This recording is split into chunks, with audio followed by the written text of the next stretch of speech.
Hi everyone, it's Lynn, and today I'm back with, I think by this time it's actually pretty obvious why I'm here.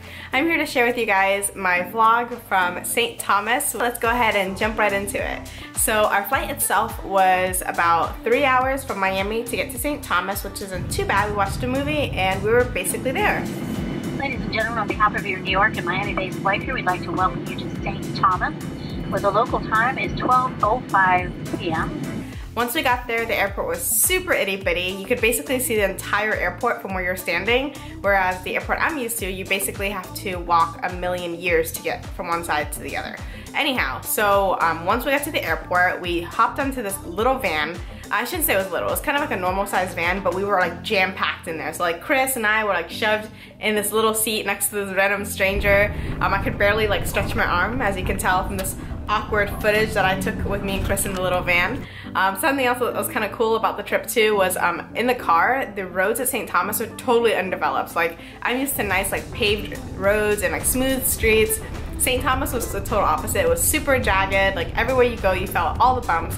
And to top it all off, we also drove on the left side of the road, which was kind of weird. I've actually never been to an area before where we drove on the left rather than the right, so it was very odd. It was really scary actually too. So I tried here to get the best shot that I could of us driving, because it really felt like you were like up against the wall. Like I swear if the guy would have budged like 1 inch over, that the entire side of the car was just gonna scrape against the wall at one point. Anyhow, it took about a 10 or 15 minute drive to get to our hotel. Once we arrived, the hotel was pretty okay. It wasn't like the most extravagant like hotel I've ever been to. However, the location was amazing. Chris and I basically fell in love with the island as soon as we saw our view from our hotel room, which was pretty awesome. What? This is our view! In the actual hotel itself, they have this amazing infinity pool that had tons of cabanas and lots of places to kind of splash around. They even had this really awesome like swim up bar from the pool area too, so we definitely took advantage of that. So basically the first day we took advantage of the pools and we took advantage of the rum that is basically made right on the island. So we had rum, and then even more rum throughout the entire trip. So pretty awesome trip, I'd say. It's pretty successful. Outside of the drinking and the swimming in the pools, we also stopped by the downtown area of St. Thomas, which is called Charlotte Amalie.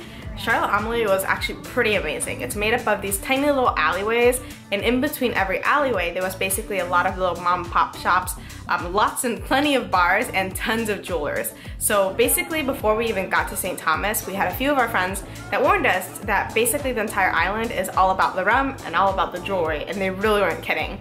Basically everywhere you looked, from your left to your right and then your left and right again, there was always some kind of jewelry, and some places that also served rum. Some places that even sold both. I remember Chris and I walked into one store where on our left was tons and tons of jewelry, and then on the right was like you're in a liquor store. It was quite interesting, these little shops, but it was super cool. We really liked the culture down there, and we had this amazing Mexican food from a restaurant called Gringo's. They had really great tacos and quesadillas, so I'm not gonna hate. They had really good food. Cheers.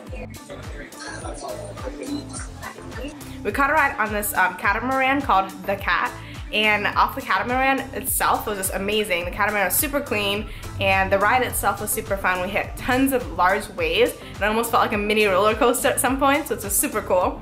But once we got to the actual like snorkeling part itself, it was pretty awesome being able to get close to the sea turtles. And we saw a mama one, which was huge, and then we saw little baby sea turtles. Not necessarily babies, they weren't this small, they were like still bigger like than this. So that was kind of cool, swimming with those sea turtles. And yeah, I really basically have always wanted to swim with them. So I'm really glad that Chris and I took that trip, because we got to do that. But anyway, outside of that, that's basically our entire trip. We only spent a few days there. I really wish that we extended it by a couple more days. That would have been really great. It is what it is, and Chris and I honestly can't wait to come back. If you guys have ever been though, let us know in the comments. I'd love to hear, but that's really it for this vlog. I really hope you guys enjoyed it, and I'll see you guys again later in a later video. Bye everyone.